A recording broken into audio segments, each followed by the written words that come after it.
Dangote Group Chair, Aliko Dangote, says that the government's Naira for crude policy is a win for Nigeria, but is slowed by challenges in securing local crude. This is after meeting President Bola Tinubu. Dangote said some international oil companies are hesitant to supply his refinery outside the dollar system, which is a teething problem that needs government intervention.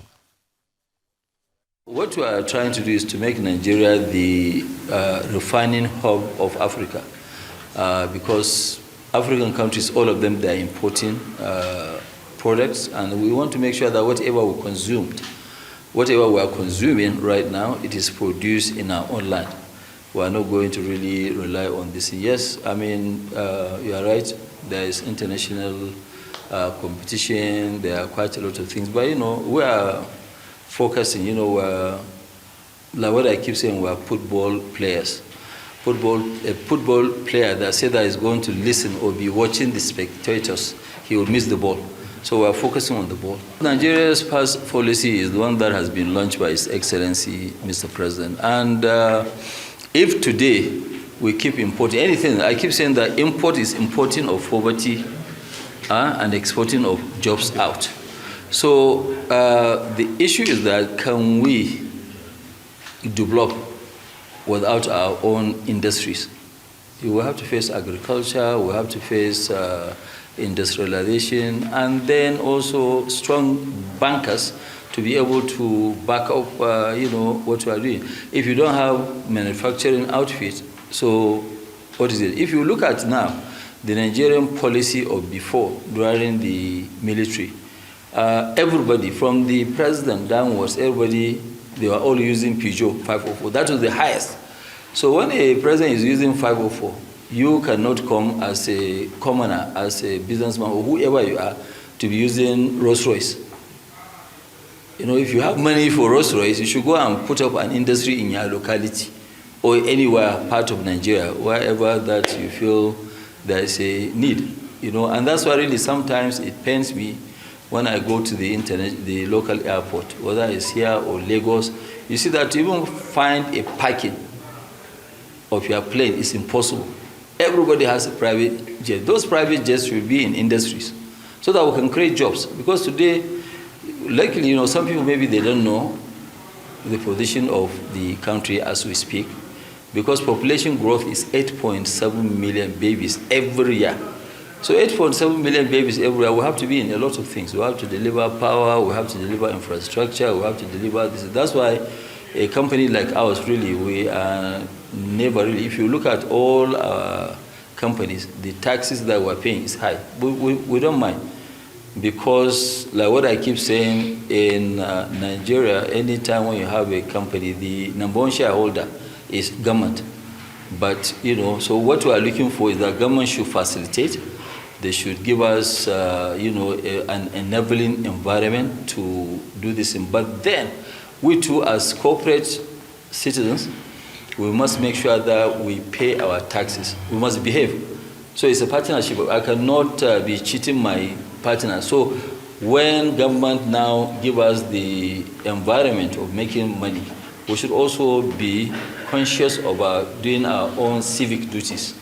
That is to pay tax. Because if I pay tax, your children will be able to go to school. Your children will be able to go to hospital. None of us, really, we don't need to go to Cairo, London, or US for medicals. We do it here.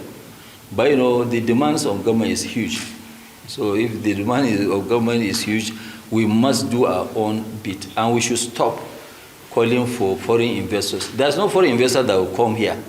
The invitation of foreign investor is a domestic investor. What attracts a domestic investor, is good policies, good governance, rule of law. Once you have this, domestic investors will also be encouraged by the government to come and invest. Because some of them will say, no, it's just like us now. Before we say, no industry. Because people who previously invested in industry, they didn't really survive, because smuggling, killing, textiles, like what happened to us in textiles. If we actually go back and think of what we did in textile, we had to sack 7,000 workers in one day because of the problem with the textile. But today, as we speak, we said that no, we must industrialize our country. Nobody will do it but us. So when we industrialize, a foreigner will now come either to partner with us or partner with any Nigerian, but we want to remove this perceived risk, the real risk, and also the perceived one. Because when you see somebody investing, then fine. It's like what I said to a lot of people. Have you ever seen somebody advertising for a restaurant? Nobody advertises restaurant at all, okay? But you go and eat, the food is good, you tell somebody, that person too will go and try. So that's how we want to make our country. Definitely the supply will be there. If you look at it, historically, Nigeria has been having fuel queues since 1972. And, we have actually removed those queues. It's not about actually relying on imports. For the first time, we're actually suppliers to Europe and US. Today, we have written to NMDPRA, the midstream regulator, and we have confirmed to him that we can supply 50 million every day. And, there won't be queues at all, because I can tell you for nothing. Right now, even when we were servicing the refinery, there are no queues. So question of getting queues is history. It will never ever happen by the grace of God. No more. That's number one. Number two, even our neighboring countries, they won't have queues at all, because they can buy from us by official purchase. By February, we'll be able to supply about 15 to 20 million liters, more than the consumption of Nigeria. So we still have to export.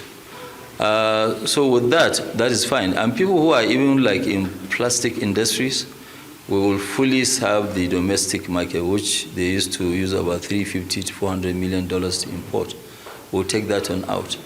But going forward, what do we really want to do? What we are going to do by 2028, we are going to take this refinery to the largest refinery in the world. We're going to beat Reliance.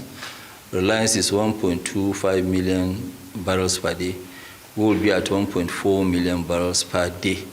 We have already launched that, we have signed, and we're going to start piling for the refinery by January, before January ending, and it will be delivered on time. On the fertilizer, we want to use our own fertilizer company here in Nigeria to supply the entire African continent.